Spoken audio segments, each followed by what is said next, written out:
पुराने ज़माने में डाकू हुआ करते थे, बच्चे को पकड़ के ले जाते थे, फिरौती मांगते थे। आज की डेट में हम रोज़ तैयार करके बच्चा भेजते हैं और स्कूल से हाथ जोड़ के पूछते हैं, बताइए आपको कितना पैसा चाहिए।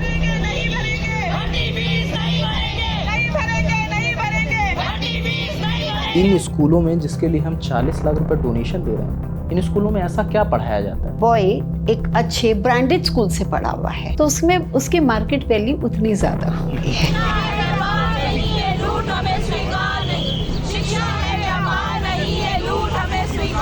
सरकारी स्कूल इतने अच्छे होते हैं तो हमें प्राइवेट स्कूलों की तरफ रुख नहीं करना पड़ता। केजरीवाल जी तो दावा करते थे कि भाई स्कूलों को इतना बेहतर बना दिया कि सब प्राइवेट स्कूल से बच्चे इधर माइग्रेट कर रहे हैं। केजरीवाल जी तुरंत उसमें बीच में आए और उन्होंने कहा कि अगर प्राइवेट स्कूल बच्चे को निकाल रहा है, नहीं पढ़ा रहा, आप मेरे स्कूल में आइए। वहाँ उन्होंने स्कूलों पे एक्शन नहीं लिया।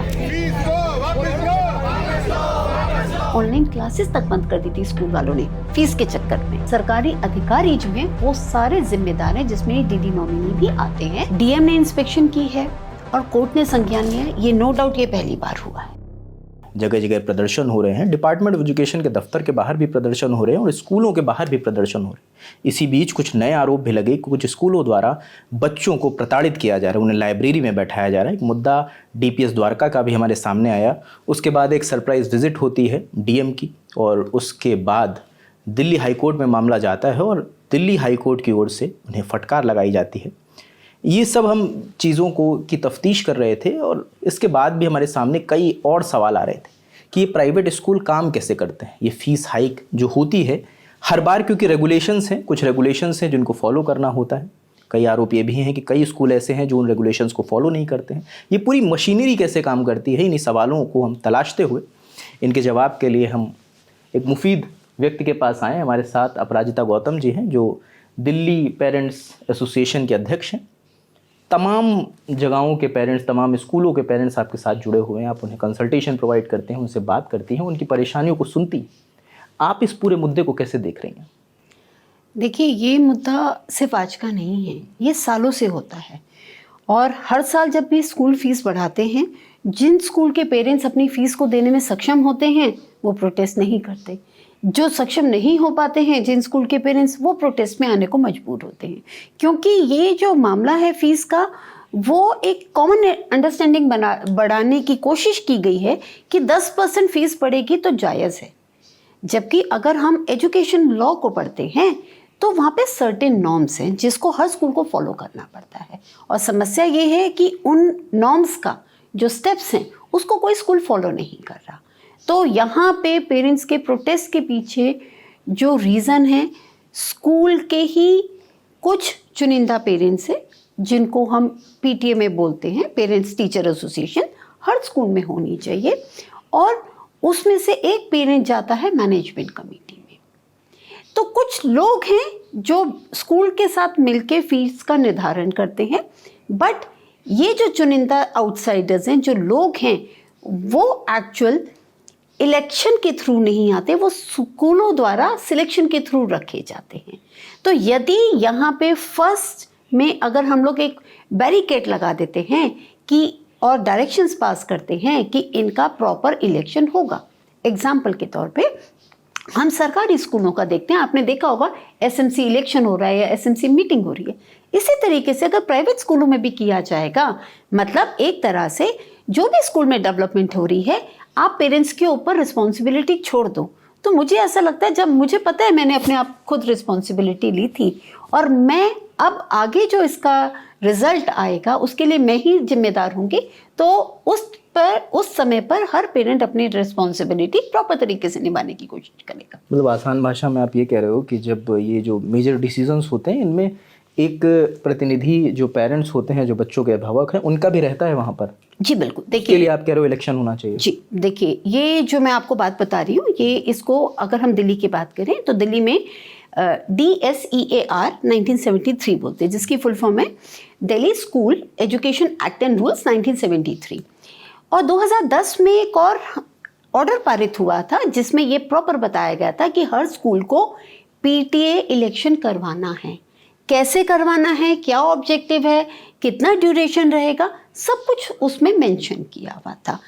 हर स्कूल में 2 साल में एक बार पीटीए का इलेक्शन होता है और वो इलेक्शन जो है किसी भी एकेडमिक सेशन की स्टार्टिंग के 30 दिन के अंदर अंदर करना होता है। आज आप और हम बात करें 17 अप्रैल है, तो यानी कि इस महीने के अंत तक जिस स्कूलों के पीटीए को 2 साल हो चुके हैं उन सभी स्कूलों में इलेक्शन होगा। अब उस इलेक्शन की प्रक्रिया के दौरान उसमें ये होता है, अगर आप स्कूल के पेरेंट हैं, जैसे आपने बच्चे का एडमिशन करवाया, आप स्कूल के स्टेक होल्डर बन गए। तो यानी कि अगर एक स्कूल में 1000 बच्चा है तो 1000 बच्चे के हम ये बात करें कि 2000 पेरेंट्स हैं, मदर और फादर को मिला के, वो ऑटोमेटिकली स्टेक होल्डर हो गए हैं और वो इस इलेक्शन में कंटेस्ट कर सकते हैं। बट इसके मामले में स्कूलों को जो हिदायत है वो ये है कि आप पेरेंट्स को इंटीमेट कीजिए कि हम इलेक्शंस करवाना चाह रहे हैं, अगर आपको लड़ना है, इलेक्शन लड़ना है, ये फॉर्म है, ये फॉर्म भर के दीजिए।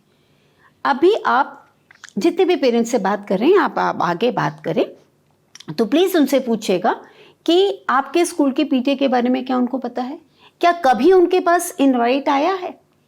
जब आप 100 लोगों से भी बात करेंगे, मैं मान नहीं सकती 100 में से मेजॉरिटी ऑफ पेरेंट्स बोल देंगे कि हमारे पास आया है। 99% बोलेंगे हमें पता ही नहीं पीटीए ही क्या होती है, उनको ये भी नहीं पता। तो जब मेरी आवाज़ स्कूल में उठाने वाली संस्था ही नहीं है तो पेरेंट्स की आवाज़ स्कूल में कौन उठाएगा। मैम काफ़ी सवाल हैं, एक एक करके उन चीज़ों को एड्रेस कर लेते हैं। शुरुआत करते हैं एडमिशन से, क्योंकि अभी मेरी एक पेरेंट्स से बात हो रही थी, तो उनका कहना है कि जिस स्कूल में उनका बच्चा पढ़ रहा था और हैरेसमेंट के भी उन्होंने आरोप लगाए कि बच्चे के साथ हैरेसमेंट हुआ है स्कूल में, तो उनका आरोप ये है कि जब वो एडमिशन के लिए गई तो उन्होंने बताया कि सीट्स खाली नहीं है, सीट्स अवेलेबल नहीं है। फिर उन्होंने थोड़ा प्रेशराइज़ किया कि यार हमें पढ़ाना है अपने बच्चे को, तो उन्होंने उनसे 2 लाख रुपए डिमांड करी। उन्होंने वो कैश में लिया, उसके बाद सीट्स अवेलेबल हो गई और उन्होंने एडमिशन दी। आप कई स्कूलों के टच में हैं, कई पेरेंट्स के टच में हैं, तो क्या ये ही तरीका है यहाँ पे? क्योंकि मैं लखनऊ से आता हूँ, वहाँ पे जो स्कूल्स हैं वहाँ पे एक रिटन टेस्ट होता है, उसके बिहाफ पे उन्हें एडमिशन मिल जाता है। तो क्या ये डोनेशन चल रहा है यहाँ पर, बहुत फ्रीक्वेंट चीज़ें हैं, या लोगों ने एक्सेप्ट कर लिया है कि अब हमें डोनेशन देनी है और बहुत मतलब फ्री हैं वो कि हम डोनेशन देनी है, हमने मूड बना रखा है कि हम पैसा देंगे और बच्चे को एडमिशन दिलाएंगे? देखिए, डोनेशन सुप्रीम कोर्ट के जजमेंट के हिसाब से ये नहीं होनी चाहिए, बट स्टिल हो रही है। स्कूल्स ने अलग अलग तरीके ईजाद कर लिए, जैसे अभी आपने एक एग्जांपल बताया। आप ये देखिए, स्कूल ने अपने लेवल के हिसाब से, जो स्कूल अपने आप को ज़्यादा अच्छा मानता है और बहुत मैं बोलूँ एक ब्रांड का मानता है, उसका डिमांड उतनी ज़्यादा होगी। 30 से 40 लाख भी हैं स्कूलों में डोनेशन। 30-40 लाख डोनेशन, बिल्कुल। और ये उन्होंने 2 लाख का बताया। मैं आपको एग्जांपल्स देती हूँ। आप स्कूल के पास जाते हैं एडमिशन करवाने के लिए, स्कूल को लगता है कि हाँ ये पेरेंट दे सकता है, पेरेंट खुद भी पूछता है क्योंकि पेरेंट भी उस ब्रांड वाले स्कूल में एडमिशन करवाना चाहता है, तो स्कूल कहेगा ठीक है आप सर एक बस गिफ्ट कर दीजिए हमें, स्कूल में एसीज कम है आप एसीज लगवा दीजिए, आप लैब का सामान दिलवा दीजिए।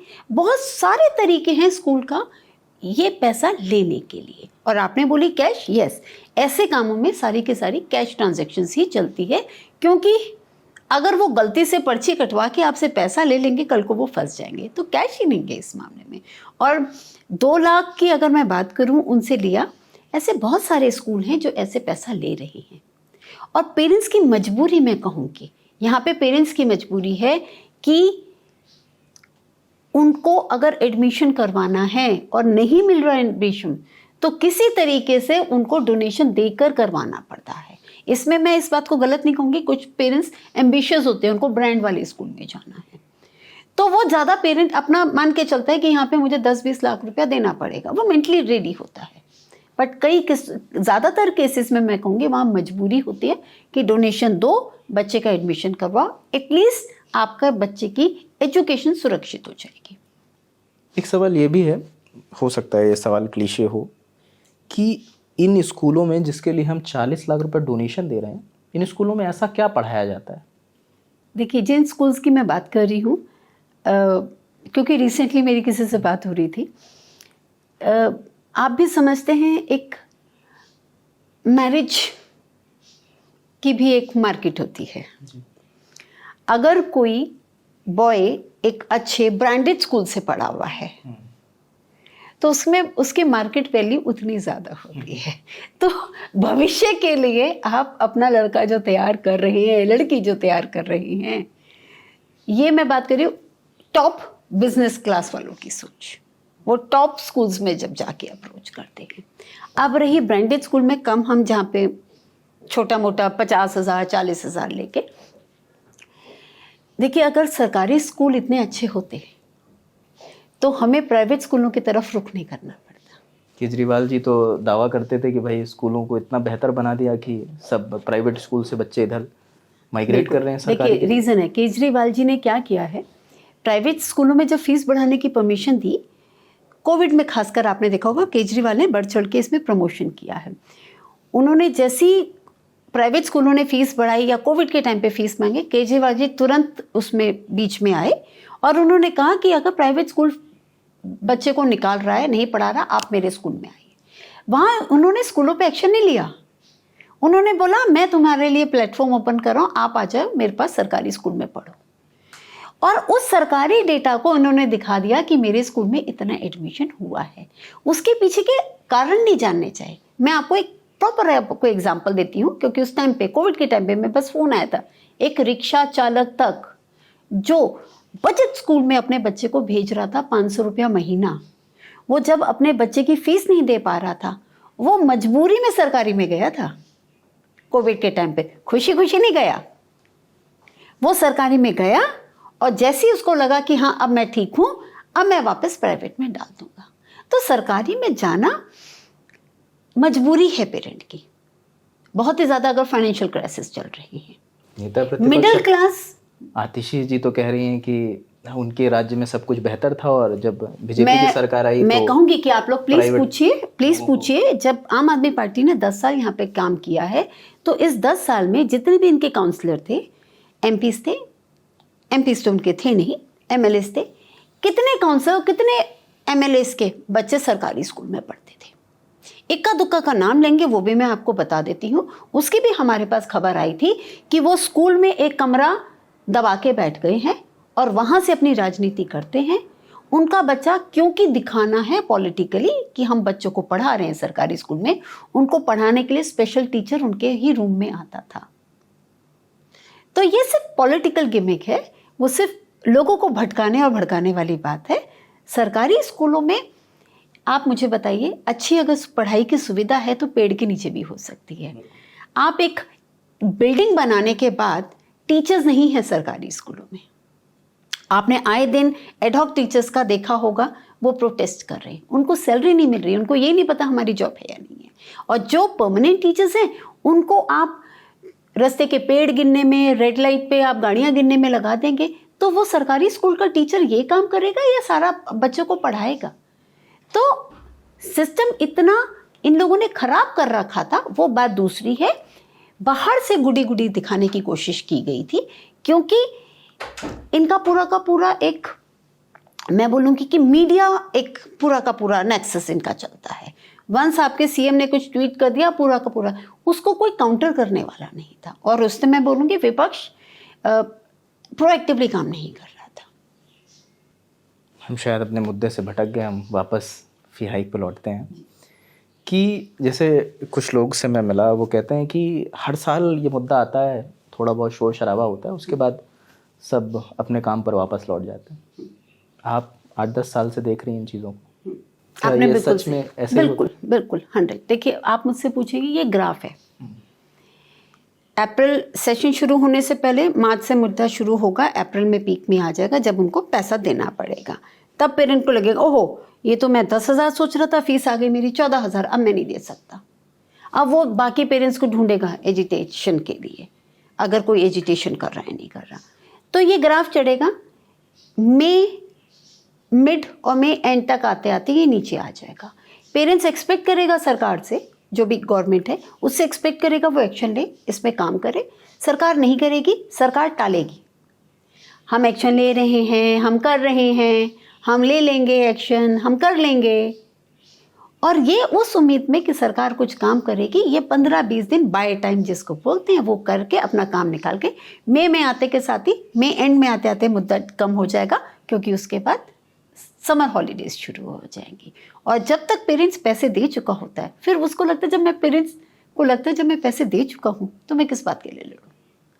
तो वो मान के चलता है अब मुझे इतनी ही फीस देनी पड़ी, वो एक्सेप्ट कर लेता है कि जब देना है ही तो खुशी खुशी दे दे।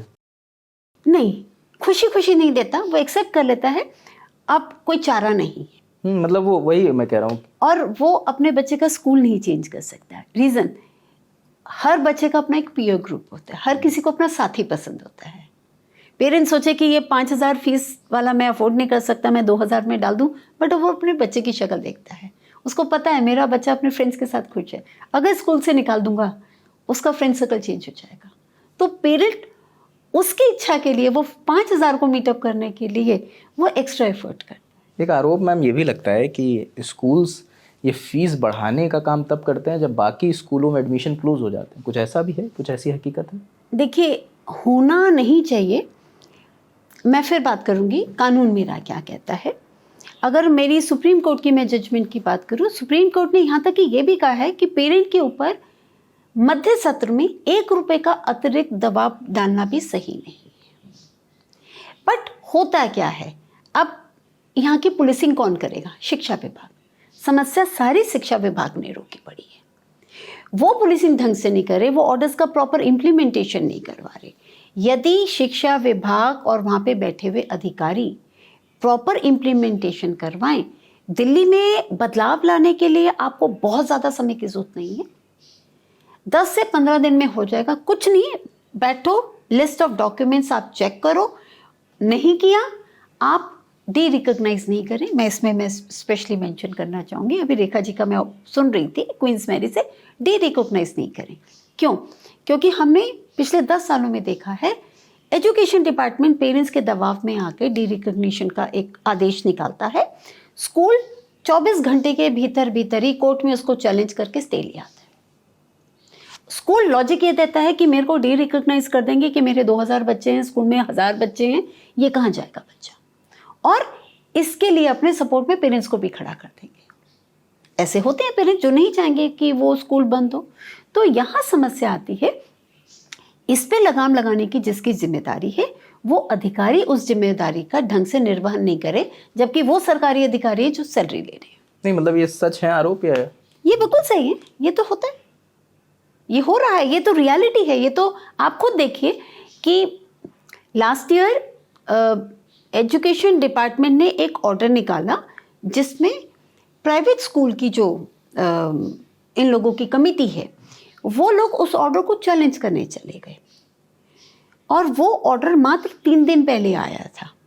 और जब वो ऑर्डर आया, हमें पता है, हमें ये फ्लो चार्ट समझ आ रहा है, तो हमें पता है इस ऑर्डर के आने का एक रीज़न है और इसको पक्का इसको चैलेंज किया जाना है, और हमें पता था चैलेंज करेंगे। और मज़ेदार आपको एक चीज़ और बता दूँ रजत जी, जिस ऑर्डर को चैलेंज किया है वो सिंगल बेंच में जाके चैलेंज किया, और जबकि 2016 में डबल बेंच ने साफ साफ कहा है स्कूल जो डीडीए लैंड पे स्थित हैं और जिसमें लैंड क्लॉज आता है, उन स्कूलों को प्रायर अप्रूवल लेना हो डिपार्टमेंट ऑफ एजुकेशन से।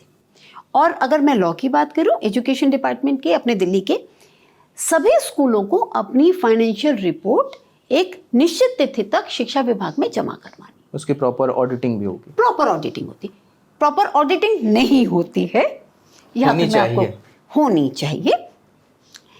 आशीष सुधी ने जो नंबर दिया, मैं उन्हीं आंकड़ों की बात करूं, 1677 स्कूल हैं। 1677 स्कूलों को नियमानुसार 31 जुलाई तक अपनी सारा फाइनेंशियल रिकॉर्ड के साथ साथ अपना एजुकेशन डिपार्टमेंट में सबमिट करवाना चाहिए। पिछले 10 सालों का जो हमने फ्लो चार्ट देखा, हमने ये देखा कि एजुकेशन डिपार्टमेंट खुद इनकी डेट बढ़ा रहा है। 15 सितंबर तक जमा करवा दीजिए, अक्टूबर तक जमा करवा दीजिए, दिसंबर तक जमा करवा दीजिए, और लास्ट ईयर तो अति हो गई जब मार्च में भी आया। ये पहले शायद 12 या 13 मार्च को आया था, और फिर 27 मार्च को आया कि schools on the DDA land 24-25 की फीस बढ़ाने से पहले हमसे पहले परमिशन लो। बट हमारा प्रश्न है 3 दिन बाद नया सेशन शुरू हो रहा है और ये जितने भी अधिकारी दिल्ली में ही पोस्टेड हैं, अगर मैं आईएएस की बात करूँ पोस्ट सारे दिल्ली में, और बहुत सारे शिक्षा अधिकारी दिल्ली के ही लोकल हैं। अब प्रश्न ये है 3 दिन बाद सेशन शुरू हो रहा है और आप कह रहे हो 24-25 की फीस बढ़ाने से पहले हमसे परमिशन लो। आप कब तो ऑडिट करोगे और कब आप उसका निर्णय लोगे? तो ये ऑडिट की प्रक्रिया अगर टाइमली आप खत्म कर लेते हो, 31 जुलाई तक आपके पास स्टेटमेंट्स आए, आप फर्दर 6 मंथ्स में ऑडिट करो और सभी स्कूलों का, क्योंकि ऑडिट तो सभी स्कूलों का होना चाहिए, किसी को प्रायर अप्रूवल की जरूरत है और किसी को बाद में आपको लगता है रिजेक्शन करना आप कीजिए। तो इस प्रक्रिया को 6 महीने में खत्म करो, मीन्स आप दिसंबर तक अगर आप खत्म कर लेते हो और जनवरी में सारी लिस्ट ओपन हो जाए कि कमिंग एकेडमिक सेशन पे इन स्कूलों ने इतनी फीस बढ़ानी है, तो मुझे ऐसा लगता है एज ए पेरेंट, मुझे ऐसा लगता है कि 3 महीने बाद मेरे बच्चे की स्कूल की फीस आज 10,000 से कल 13,000 हो जाएगी। अगर मेरी पॉकेट अलाउ नहीं करेगी तो मैं साथ साथ अपना बैकअप प्लान शुरू कर दूंगी, स्कूल को इन्फॉर्म कर दूंगी कि मैं अफोर्ड नहीं कर सकता, मैं दूसरे उसमें जा रहा हूँ। अब जब मिड सच में अचानक से जो आपने पूछा, जब बढ़ा देते हैं, पेरेंट्स किसी और स्कूल में जाने मजबूर है, एडमिशन नहीं मिलेगा कहीं, किसी में एडमिशन नहीं मिलेगा। और यहाँ पर आपको पता है पेरेंट्स पे डबल मार पड़ती है, क्योंकि करंट स्कूल आपसे कहेगा 3 महीने की मुझे फीस दो, यहाँ से 3 महीने की फीस आपको देकर अपना टीसी लेना होगा। नया स्कूल कहेगा कि आप मुझे 3 महीने की फीस दो। अच्छा, ये भी कोई क्लॉज है क्या, अगर आप एडमिशन अपना नाम कहीं कटवा रहे हैं तो 3 महीने की फीस देनी होगी टीसी लेने के लिए? ये स्कूल मैनेजमेंट ने अपना बना रखा है सिस्टम, हर पूरे दिल्ली में रूल। हाँ, पूरे दिल्ली में यही एक मैं कहूँगी सिस्टम को फॉलो कर रहे हैं ये लोग। जबकि नियमानुसार अगर आपने स्कूल में कंटिन्यू नहीं करना, पहली बात आप 1 महीने का आप उनको नोटिस पीरियड दे दीजिए। बट क्योंकि दिल्ली में एक ट्रेंड है, मेरे ख्याल से बाकी स्टेट्स में भी है, क्वार्टरली फीस ले लेते हैं ये लोग, यानी कि अप्रैल मई जून की आपकी पूरी फीस एडवांस लेते हैं, वो ये मान के चलते हैं। अब इसमें मैं तानाशाही बोलूँगी, दादागिरी बोलूँगी। अगर मेरा बच्चा 1 अप्रैल से नया सेशन शुरू है, अगर मैं मार्च में भी इन्फॉर्म करती हूँ कि मुझे आपके स्कूल में कंटिन्यू नहीं करना, फिर भी स्कूल कहेगा अगर मुझसे टीसी लेना है रिजल्ट रोक लेंगे, आपको रिजल्ट नहीं देंगे, क्योंकि आपको दूसरे स्कूल में ट्रांसफर करने के लिए आपको टीसी चाहिए, आपको कुछ और डॉक्यूमेंट्स भी चाहिए, राइट। आपको उन डॉक्यूमेंट्स के लिए आपको उनको कम से कम भी तो महीने 1.5 महीने की फीस देनी पड़ेगी, और वो आप फोर्सफुली आपको देनी पड़ेगी। ऐसा नहीं है, बट हमारे पास भी कुछ केसेस आए जहाँ पे पेरेंट्स को 50-60 हज़ार रुपये स्कूल ने रोके हुए थे, वो रिफंड नहीं कर रहे थे। तो जैसे स्कूल पेरेंट ने एडवांस में फीस दे दी, वो कहता है मुझे एडमिशन नहीं लेना, मुझे दूसरे स्कूल में जाना है, टाइमली उसने इन्फॉर्म भी कर दिया, फिर भी स्कूल कहता है मैं तेरे को वापस नहीं करूँगा, पैसा वापस नहीं करूँगा। ऐसे केसेस में हमने पेरेंट्स को एजुकेट करके लॉ क्या कहता है, स्कूल के ऊपर दबाव बनाया, तब भी स्कूल ने थोड़ा बहुत अमाउंट काटा, बट यस मैं कहूँगी 80 to 90% अमाउंट पेरेंट्स को वापस कर दिया गया। अच्छा, एक चीज़ मैम बताइए, जो इस पूरे प्रकरण में जो सबसे स्ट्राइकिंग था, जो सबसे परेशान करने वाली बात थी, जो बच्चों को हैरेसमेंट को लेकर मुद्दा उठा, डीपीएस द्वारका का जिक्र आया। हालांकि आरोप है, अभी इसकी तफ्तीश चल रही है और जांच में जो सामने आएगा वो बात की बात है। लेकिन अगर एक स्कूल पे यह आरोप लग रहा है कि बच्चे की फ़ीस नहीं जमा है, उसे लाइब्रेरी में बैठाया जा रहा है और उसे बाकी जो उनके दोस्त यार थे जिनके साथ वो डेली उठता बैठता था, पढ़ाई करता था, खेल कर कूदता था, उनसे बिल्कुल कट ऑफ कर दिया जाता है। मैं एक पेरेंट से बात कर रहा था, वो ये तक कह रहे थे कि जो बच्चे लाइब्रेरी में बैठे हैं उनका इंटरवल का टाइम अलग है, रिसेस का टाइम अलग है, और जो बाकी बच्चे मतलब वो मिल ना पाए, टॉयलेट जाते हैं, वॉशरूम जाते हैं तो उनको बॉडीगार्ड एस्कॉर्ट करते हैं। तो क्या मुद्दा ये सिर्फ एक डीपीएस द्वारका तक सीमित है, या आपके पास और भी जानकारी है कि ये स्कूल हैं इनमें भी ऐसा होता है, या पहले से, या ये पहला साल नहीं है जो मुद्दा आ रहा है, हालांकि पहले भी मुद्दे आते रहे? देखिए, ये सालों से मुद्दे आ रहे हैं। हम आपको अपना ही एग्जांपल दें, जब मैं आज से 10 साल पहले की बात बताऊं, पहली बात तो यहाँ उससे पहले आपको मैं बच्चों के हरासमेंट की बात बताऊं, हमें ये देखना ज़रूरी है जब भी हम फीस की बात करते हैं, कौन सी फीस। कोर्ट कहता है कि पेरेंट्स को फीस देनी पड़ेगी, हम मना नहीं कर रहे।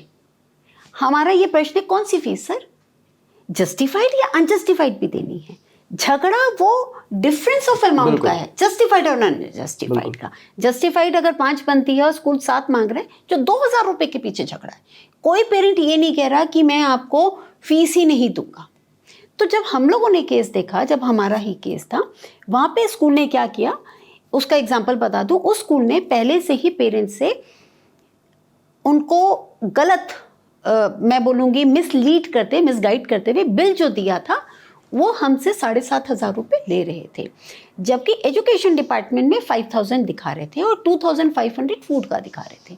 जब हमें पता चला, अब आप मुझे बताइए, सिंपल है, जब मैं स्कूल को एग्जाम्पल 1 साल भी 2,500 रुपये ज़्यादा दे चुकी हूँ, यानी कि मैं 30,000 रुपये ज़्यादा दे चुकी हूँ।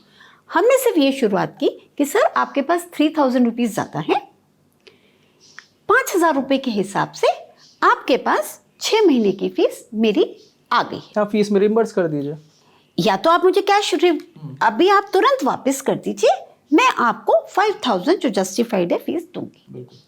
हम लोगों ने ये शुरू किया। तो मैं ये यहाँ पे क्या हुआ, स्कूल बस ने एक बार हमारे पास खबर आई, स्कूल बस ने बच्चों को पिक करना बंद कर दिया। ड्राइवर ने बोला आपने पेमेंट नहीं किया, जो दीदी होती है साथ में, आप बेटा आपने पेमेंट नहीं किया, हम आपको पिक नहीं करेंगे।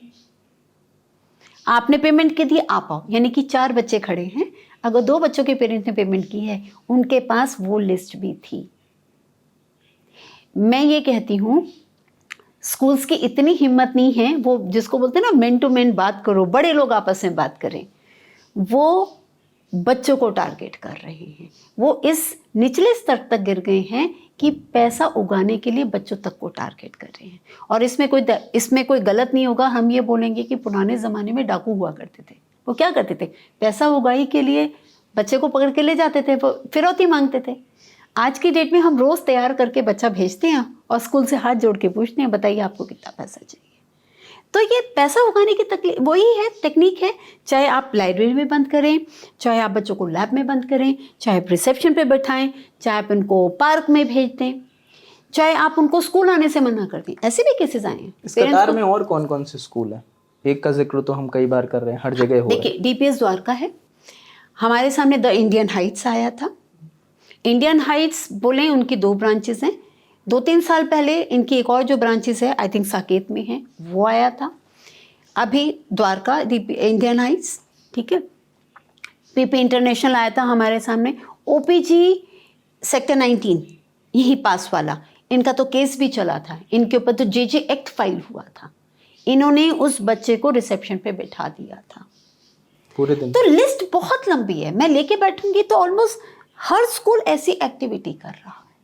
तो इसकी शिकायतें नहीं होती हैं क्या? शिकायतें बिल्कुल होती है। पहली बात जो हमने बताया, हम पेरेंट्स को एजुकेट करते हैं। पेरेंट्स को ये नहीं पता इसकी शिकायत कहाँ करनी है। कहने को बाल आयोग है, बाल आयोग बनाया हुआ है, बुक्स के फ्रंट पेज पे 1098 है।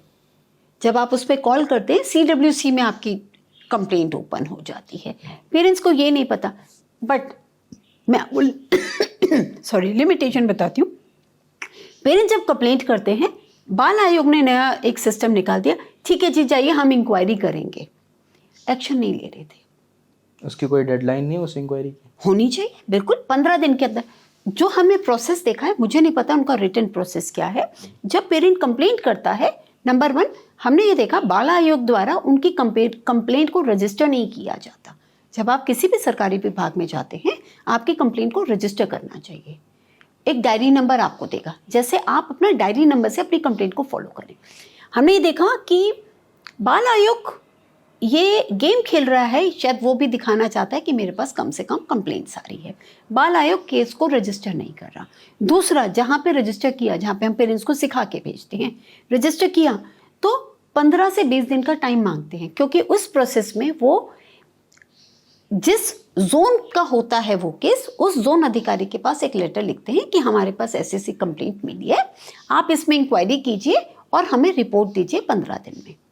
अब वो जो बाल आयोग में बैठा ऑफिसर है उसके ऊपर है, कभी 15 दिन लिखते हैं, कभी 10 दिन लिखते हैं, कभी 1 महीना लिखते हैं। बट यहाँ पे ट्विस्ट तब आ जाता है जब इसमें वो 15 दिन बाद स्वयं फॉलो नहीं करते। फॉलोअप करने की जिम्मेदारी उनकी है। अब वहां पर भी वो चाहते हैं कि पेरेंट्स आके बार बार रिमाइंडर दें। बट छोटा सा प्रश्न, ये जिम्मेदारी या जॉब प्रोफाइल पेरेंट्स का नहीं, बिल्कुल नहीं। जिस डिपार्टमेंट का जॉब प्रोफाइल है उस डिपार्टमेंट की अपनी रिस्पॉन्सिबिलिटी होनी चाहिए, अपनी डेडलाइंस होनी चाहिए, उनको फॉलो अप करना चाहिए। और एक्शन पूछे मैं बिल्कुल ऐसा भी नहीं कहूँगी कि बाल आयोग ने एक्शन नहीं लिया। बहुत सारे हमने जो केसेस उठाए हैं, रिसेंटली एक हमारा केस हुआ था, वहाँ पर भी बाल आयोग ने इंटरवीन किया तो स्कूल बैकफुट में आ गया था। और ऐसे में बस ऐसे एग्जांपल्स में मैं आपको बोलूँ एन नंबर्स हैं, खासकर कोविड में बाल आयोग में जब हमारी कंप्लेंट्स गई कोविड के टाइम पे, जिन बच्चों की ऑनलाइन क्लासेस तक बंद कर दी थी स्कूल वालों ने फीस के चक्कर में, वो तुरंत खुली हैं। महाराजा अग्रसेन का आपको एग्जांपल दूं, 600 बच्चे बैठे हुए थे, उन लोगों की ऑनलाइन क्लास भी नहीं चल रही थी। बाल आयोग में कंप्लेंट ओपन होने पर उनकी क्लासेस ओपन हुई हैं।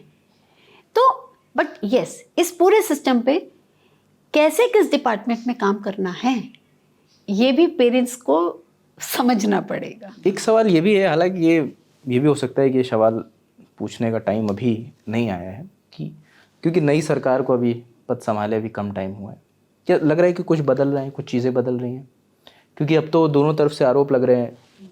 आम आदमी पार्टी सरकार बीजेपी पे आरोप लगा रही है और बीजेपी कह रही है कि पहला मौका है, जो अभी जो मंत्री हैं विभाग के उनका बयान है कि ये पहला मौका है कि डीएम ने इंस्पेक्शन किया और उसने रिपोर्ट सौंपी है, हाई कोर्ट ने भी संज्ञान लिया है। ये मैं तो बोलूँगी क्या yes। ये बदलाव आ रहा है या पहले भी था और अभी भी वैसा? मैं आपको बता दूं कि डीएम ने इंस्पेक्शन की है और कोर्ट ने संज्ञान लिया है, ये नो डाउट ये पहली बार हुआ है। क्योंकि इससे पहले मैं पुराना जो 10 साल का अगर मैं टेन्योर की बात करूं तो वहाँ पे हमारी तरफ से भी ढेरों कंप्लेंट्स गई हैं, संज्ञान नहीं लिया था। वो हम कहते हैं डेड एंड में चली गई। जब हम मेल कर रहे हैं, लेटर दे रहे हैं, वो सिर्फ मेल बॉक्स में एक लेटर बन के रह गया, उसमें एक्शन नहीं हुआ। इस साल ये ज़रूर हमने चेंजेस देखा कि उन्होंने डीएम के थ्रू इंक्वायरी करवाई है। मे बी रीज़न हो कि ये जो नई सरकार है इनका हो कि फी रेगुलेटरी एक्ट लाने की, जो बाकी बीजेपी स्टेट्स में है वहाँ पर ये इसी तरीके से ऑर्गेनाइजेशन स्ट्रक्चर बनता है, वहाँ पे एसडीएम को भी इन्वॉल्व किया। मतलब ये एक्ट होगा जो ये रेगुलेट करेगा कि बिल्कुल फीस अगर बढ़ाई जा रही है तो किन पैमानों पे बढ़ेगी, किन पैमानों पे बनेगी। बहुत सारे पैरामीटर्स होते हैं। अब इसमें भी मैं आपको बता देती हूँ। कहने को कागजों में दिल्ली में फी अनोमली कमेटी है, कागजों में मैंने शब्द यूज किया है। ये आम आदमी पार्टी सरकार की ओर से आई थी? नहीं, उनकी वजह से नहीं आई थी और ना वो लाना चाहते थे। ये मैं कर ये 1990 में fee anomaly act anomaly committee Saurabh Bharadwaj ने भी इंट्रोड्यूस करी थी, शायद 17 के आसपास की बात। मैं आपको इसलिए करेक्ट कर दूं, हुआ क्या था, फी अनोमली कमेटी 1990 की बनी हुई है। अगर इनको इंट्रोड्यूस करना होता तो 2014 में जब ये आए, ठीक है, तो आप फी अनोमली कमेटी को एक्टिव करते। वो हर जोन लेवल पे बननी थी, कहाँ थी? वो नहीं थी। अब Delhi high court Queen's Mary के पेरेंट्स गए थे, कोर्ट की डायरेक्शंस थी, तो सौरभ भारद्वाज जी कहते हैं ये काम मैंने किया। सॉरी सर, आप गलत स्टेटमेंट दे रहे हैं मीडिया पे। ये कोर्ट के ऑर्डर के बाद फी अनोमली कमेटी थोड़ी सी एक्टिव हुई थी, बट आप मुझसे पूछे केवल कागजों में, actual there is no committee. और फी अनोमली कमेटी में आज की डेट में 100 पेरेंट्स जा रहे हैं तब अपनी कंप्लेंट उठा रहे हैं। फी अनोमली कमेटी की ब्यूटी ये थी कि एक पेरेंट भी 100 रुपए के उसमें करके अपना आपका पोस्टल ऑर्डर बनाकर 100 रुपए में कंप्लेंट अपनी फाइल करके उसके बाद उसमें भी इंक्वायरी हो जाती, जानकारी उधर से स्कूल को देनी होती थी। उसके बाद शायद देखिए, स्कूल की जानकारी तो वैसे भी डिपार्टमेंट के पास होनी चाहिए। हमें तो ये नहीं समझ आता पल पल की जानकारी आप बार बार स्कूल से क्यों मांगते हो? आपके पास पूरी फाइल बैठी हुई है। आप एक चीज बताइए, आपके पास स्कूल की पूरी फाइल है। अच्छा, ये भी कुछ प्रोसीजर है, शायद आप ही बता रही थी या कोई और बता रहा था मुझे, कि जो भी प्राइवेट स्कूल की मैनेजमेंट कमिटीज़ होती हैं उनमें डिपार्टमेंट ऑफ एजुकेशन की ओर से भी कुछ लोग अपॉइंट होते हैं जो हर वर्किंग में इन्वॉल्व होते हैं। जी, ये मैंने ही आपको बताया था। देखिए, मैंने आपको पीटीए का बताया था। पीटीए का इलेक्शन के थ्रू आना चाहिए और पीटीए का एक मेंबर जाता है मैनेजमेंट कमेटी में। इसके अतिरिक्त अगर स्कूल डीडीए लाइन पर है तो 4 लोग होते हैं और अगर प्राइवेट लाइन पर है तो 2 लोग होते हैं। तो ये जो 2 लोग हैं वो होते हैं डायरेक्टर ऑफ एजुकेशन की तरफ से, चाहे वो डीडीए लाइन पर हो या प्राइवेट लाइन पर है। और जो डीडीए लैंड पर है उसमें 2 एक्स्ट्रा लोग होते हैं जो एलजी की तरफ से होते हैं, क्योंकि एलजी इज एडमिनिस्ट्रेटर, तो उसको हम एडवाइजरी बोर्ड नॉमिनी बोलते हैं, जिसको एबी नॉमिनी बोलते हैं। और जो एजुकेशन डायरेक्टर की तरफ से होते हैं डीडी नॉमिनी होते हैं। एक्चुअली ये 4 लोग स्कूल में डिपार्टमेंट की तरफ से, एजुकेशन डिपार्टमेंट की तरफ से और एलजी की तरफ से रिप्रेजेंटेटिव होते हैं, जो कहने को अगर सिंपल शब्दों में कहें तो सरकार की आंख कान नाक का काम करते हैं। बट समस्या ये है कि ये जो 2 या 4 अधिकारी हैं जो सरकारी स्कूलों के प्रिंसिपल होते हैं, कभी उनको ट्रेनिंग नहीं दी जाती है। अच्छा।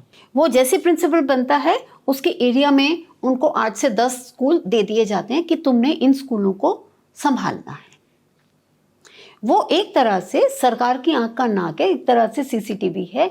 वो स्कूल की हर एक्टिविटी में इन्वॉल्व होना चाहिए। इनफैक्ट आपकी पीटीए का इलेक्शन हो रहा है तो भी उसकी जिम्मेदारी बनती है ये देखे कि फेयर इलेक्शन, निष्पक्ष होना चाहिए। तो निष्पक्ष कौन निर्धारित करेगा? इन लोगों का होना जरूरी है, नहीं तो स्कूल, मैंने बोला, सिलेक्शन तरीके से। इसी तरीके से आप, क्योंकि मैनेजमेंट कमेटी जिसमें ये 4 लोग होते हैं प्लस एक पेरेंट रिप्रेजेंटेटिव होता है, ये जब मैनेजमेंट कमेटी की मीटिंग होती है, हमने जो पिछले 10 सालों में देखा है, सीखा है और हम लोग देख रहे हैं, ये जो 2 या 4 लोगों को कभी भी इनवाइट नहीं करती। प्राइवेट स्कूल वाले इन लोगों को इनवाइट नहीं करते। सिंपल तरीका ये होता है, आप अपनी मैनेजमेंट कमेटी की मीटिंग कीजिए, जो डिसाइड करना है आप कीजिए। आपका फिर ऑफिस से जो ऑफिस बॉय होगा, स्कूल का जो होगा, पियोन या किसी के थ्रू आप फाइल पहुंचाएंगे उस सरकारी स्कूल के प्रिंसिपल के पास, जो आपके स्कूल का डीडी नॉमिनी और एबी नॉमिनी है। उनके स्कूल में जाइए, वो बैठे बैठे अपने स्कूल में साइन कर देते हैं, बिना पढ़े क्या डिसाइड हुआ है, बिना अकाउंट्स का बैकग्राउंड चेक किए। क्योंकि जो चीज़, जो आंकड़े आप और हम भी देख सकते हैं, वो सरकारी स्कूल का प्रिंसिपल देखता नहीं है। अब इसको इग्नोरेंस बोल लीजिए, लैक ऑफ नॉलेज बोल लीजिए, हमें नहीं पता। Yes, they are also responsible. तभी मैंने बोला सरकारी अधिकारी जो हैं वो सारे जिम्मेदार हैं, जिसमें डीडी नॉमिनी भी आते हैं। ऐसे कोई केसेस आए हैं सामने? हमारा केस हुआ था प्रेसिडियम के केस में, जब हमने अपने स्कूल के डीडी नॉमिनी को पकड़ा था। सेक्टर 10 द्वारका स्कूल के ही थे, जो बहुत नामी स्कूल है, जो टॉप परफॉर्मर स्कूल है। वहाँ जो हमारे स्कूल का डीडी नॉमिनी था, जब हमने उनको टारगेट किया, तब उन्होंने ये क्लेम किया कि जिस एमसी मीटिंग में मुझे बताया जा रहा है मैं उस टाइम पे इंडिया में ही नहीं था। ये मेरे जाली सिग्नेचर हैं, और ये जो बता रही हूँ रिकॉर्डेड है, ये मेरे जाली सिग्नेचर। और वहाँ स्कूल मैनेजमेंट ने माना, यस, उन्होंने इनके साइन फर्जी किए। अच्छा, ये भी होता है? फॉर्ज सिग्नेचर, ये तो होता है, this is very common. Forge signature आपको पीटीए का भी बता देते, बाई चांस आप पूछ रहे। पीटीए में भी हम पेरेंट्स को समझाते हैं कि आप जब भी नॉर्मल पीटीएम में जाते हो, पेरेंट्स टीचर मीटिंग जो आती है, ठीक है, तो जो स्कूल वाले रिजल्ट के टाइम पे बुलाते हैं, आप कभी भी अपने साइन मत कीजिए प्लीज़। आपके चैनल के माध्यम से मैं कहूँगी, क्योंकि आपके इन्हीं सिग्नेचर्स को स्कूल या पेपर को स्कूल दिखाता है कि इतनी हमारी अटेंडेंस थी पीटीए के इलेक्शन के लिए। तो बहुत कुछ होता है, बहुत कुछ होता है, अभी बहुत कुछ जानना बाकी है। जी बिल्कुल। तो चलिए इस बातचीत को यहीं पर रोकते हैं, क्योंकि सवाल इतने सारे हैं और हम अलग अलग जगहों पर जा रहे हैं, अलग अलग लोगों से मिल रहे हैं और अलग अलग जो भी उस सवाल के जवाब देने वाले लोग हैं उनसे सवाल पूछे जा रहे हैं। अभी भी बहुत सारे सवाल बाकी हैं जिन्हें हम, क्योंकि ये एक पक्ष है, ये आरोप हम आप तक लेके आ रहे हैं, मगर जो इन आरोपों के लिए जवाबदेही रखते हैं जो व्यक्ति, उनके पास भी हम जाएंगे, उनसे भी सवाल पूछेंगे और वो जवाब भी हम आप तक लेकर आएंगे। जाते जाते एक सवाल यहाँ पर ये भी है, क्योंकि जिक्र सरकारी स्कूलों का उठा, तो एक सवाल आपके लिए मैं छोड़ जाता हूँ कि हम अपने बच्चे को सरकारी स्कूलों में बेसिक एजुकेशन के लिए कभी नहीं भेजते, लेकिन जब हम हायर एजुकेशन के लिए जाते हैं तो हम हमेशा सरकारी स्कूल की तलाश करते हैं। हम IITs में जाना चाहते हैं, हम IIMs में जाना चाहते हैं। तो ये सवाल आपके लिए छोड़ता हूँ, कमेंट सेक्शन में ज़रूर बताएं कि इसके पीछे का रीज़न क्या है। क्योंकि अगर बेसिक एजुकेशन हमारी बेहतर होगी तो हम किसी भी बड़े संस्थान में अप्लाई कर सकते हैं और क्वालिफाई कर सकते हैं, लेकिन वो चीज़ें नहीं हो पा रही। हम प्राइवेट स्कूल की तरफ रुख कर रहे हैं, महंगी फीसें दे रहे हैं और उसके बाद ऐसी खबरें आ रही हैं जिस पर हम चर्चा कर रहे हैं। अपना और अपनों का ख्याल रखिए। देखते रहिए ललन टॉक। शुक्रिया।